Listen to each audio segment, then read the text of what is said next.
Assalamualaikum warahmatullahi wabarakatuh.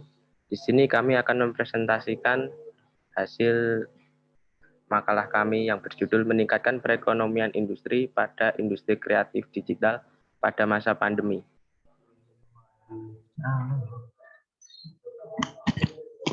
Era revolusi 4.0 yang telah terjadi telah merubah model, pola kompetisi, sistem ekonomi, dan pola perdagangan serta sosial masyarakat, atau Selase et al. 2019. Perubahan yang terjadi semakin nyata di saat kondisi dunia yang dilanda pandemi COVID-19 yang berdampak pada seluruh sektor kehidupan manusia, tidak terkecuali pada sektor ekonomi. Baldwin dan Mauro 2020. Kedua kondisi tersebut memberikan tantangan dan peluang terhadap pelaku usaha, khususnya UMKM. Pandemi COVID-19 yang terjadi membuat teknologi informasi dan komunikasi memiliki peran penting. Teknologi informasi dan komunikasi dalam bentuk platform atau aplikasi digital menjadi salah satu alat untuk mengatasi dampak yang dihadapi akibat pandemi COVID-19, khususnya pada sektor Papadopoulos, Batlas, dan Balta 2020.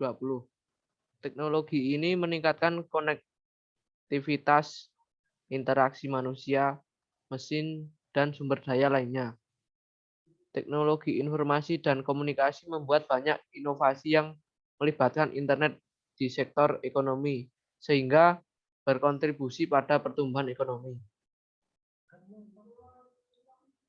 Apa pengertian dari industri kreatif digital? Industri kreatif digital adalah suatu industri kreatif yang menggunakan unsur digital dan unsur kreativitas pada produk atau jasanya.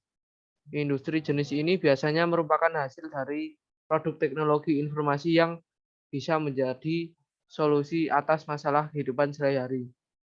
Salah satu contoh industri kreatif digital Indonesia adalah Grab, Gojek, Tokopedia, Shopee, dan masih banyak lagi contoh-contoh dari produk ataupun jasa industri kreatif digital.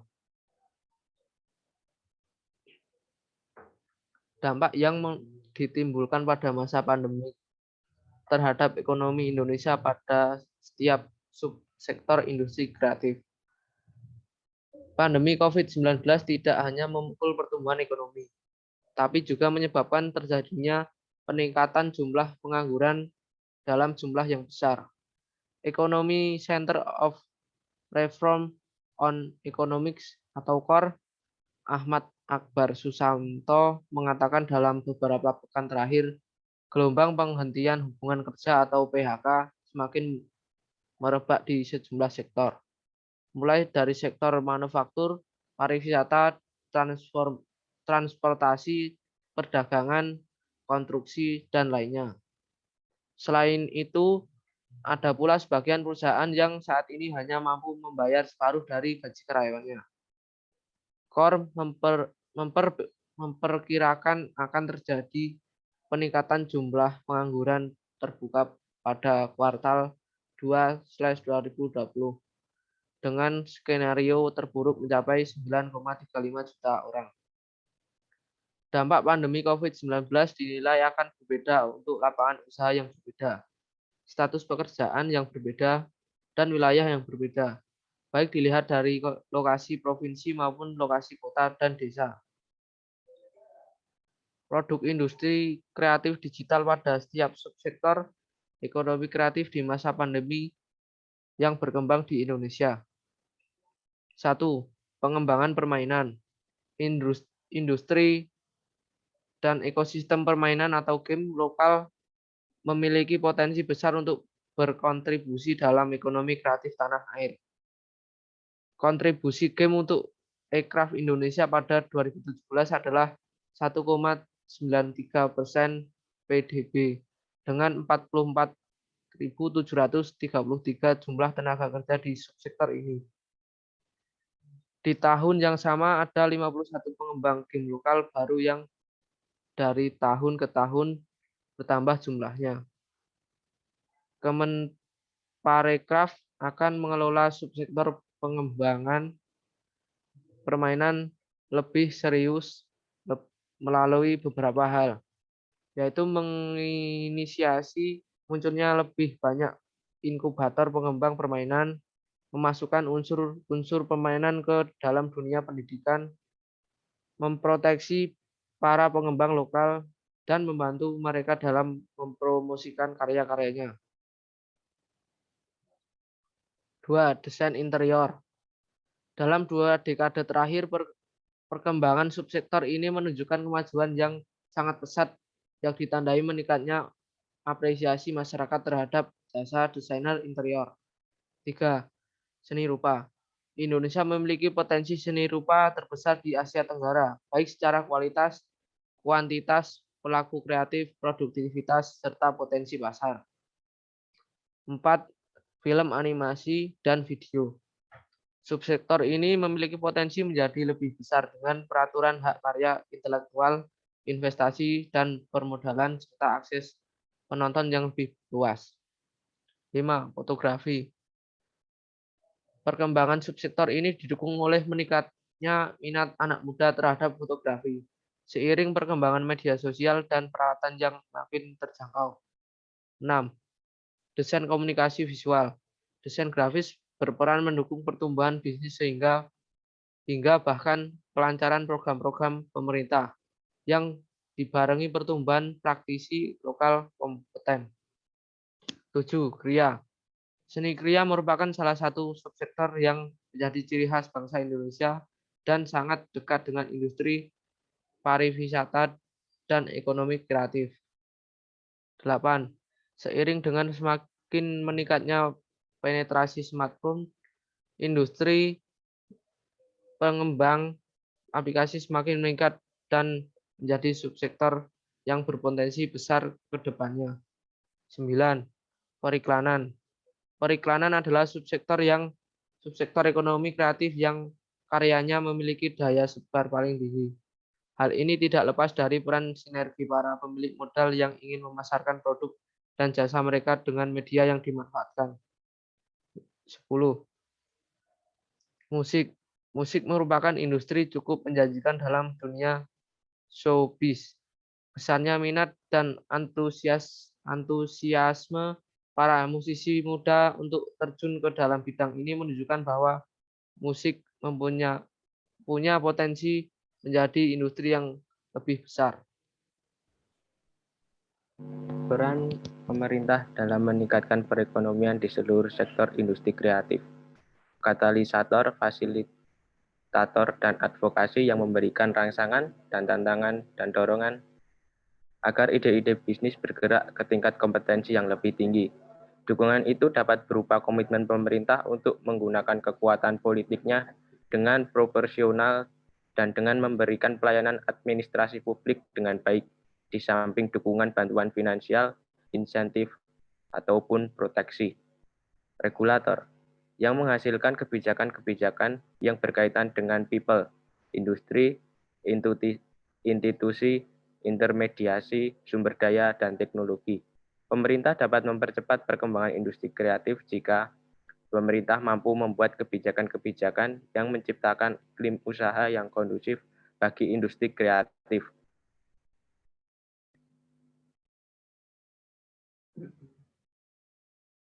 Konsumen, investor, bahkan peran pemerintah dan akademisi dalam memajukan 91 entrepreneur. Pemerintah sebagai investor harus dapat memberdayakan aset negara untuk jadi produktif dalam lingkup industri kreatif dan bertanggung jawab terhadap investasi infrastruktur industri. Urban planner, kreativitas akan tumbuh dengan subur dengan kota-kota yang memiliki iklim kreatif.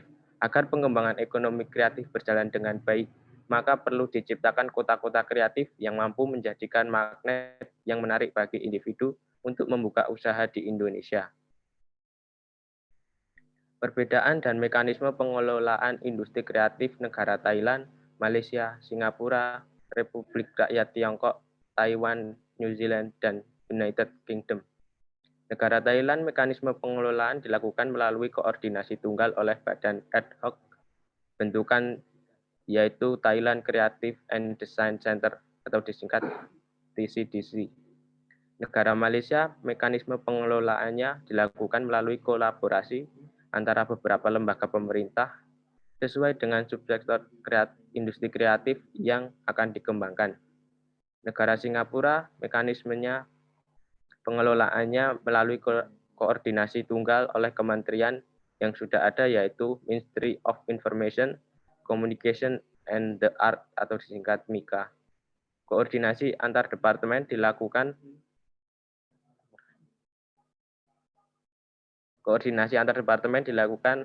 oleh instansi-instansi dalam MICA. Negara Cina, mekanisme pengelolaannya dilakukan melalui kolaborasi antar departemen yang terkait dengan masing-masing subsektor industri kreatif dengan pemerintah daerah. Departemen-departemen pusat bertanggung jawab membuat dan menyesuaikan kebijakan subsektoral industri kreatif yang terkait untuk mendukung pemerintah daerah. Pemerintah daerah bertanggung jawab mengimplementasikan pengembangan klaster subsektor industri. Negara Taiwan, mekanisme pengelolaannya melalui koordinasi tunggal oleh Kementerian Bidang Ekonomi, koordinasi memimpin kolaborasi 4 kementerian berkaitan dengan perencanaan dan implementasi pengembangan industri kreatif. Negara New Zealand, mekanisme pengelolaan melalui koordinasi tunggal oleh lembaga bentukan baru, yaitu New Zealand Trade and Enterprise atau disingkat NZTE. NZTE ini adalah Government National Economic Development Agency 2 Yaya Sukaya 2016. Model pembelajaran mandiri pada pelatihan pengembang Universitas Pendidikan Indonesia. Negara United Kingdom, mekanisme pengelolaan industri kreatif dilakukan dengan koordinasi tunggal oleh Departemen Kultur, Media, and Sports atau disingkat DCMS. DCMS mengkoordinasikan pemerintah dalam mengembangkan industri arsitektur, the arts, and antiques market, craft, designer fashion, film, dan musik, video, performing arts, television, dan radio. DCMS bersama-sama dengan Departemen for Business, Enterprise, and Regulatory Reform atau disingkat DIRR mengembangkan industri advertising, komputer, video games, design, dan publishing. DIRR ini merupakan lembaga pemerintah yang bertanggung jawab atas beberapa perangkat lunak.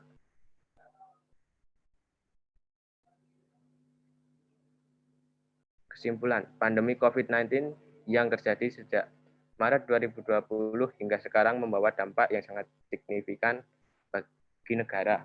Hampir seluruh negara di dunia terdampak akibat pandemi COVID-19 ini. Salah satu negara yang terkena dampaknya adalah Indonesia.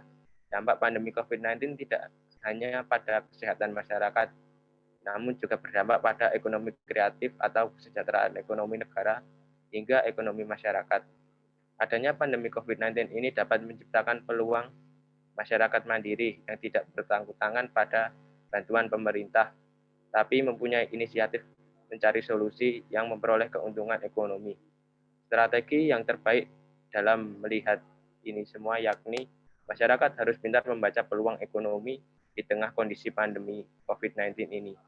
Pandemi mematikan sektor ekonomi, tapi tidak mematikan ide untuk menghasilkan keuntungan ekonomi. Pandemi COVID-19 ini berimbas kepada sektor ekonomi baik negara, perusahaan, hingga masyarakat tentu sangat membutuhkan nilai-nilai ekonomi kreatif.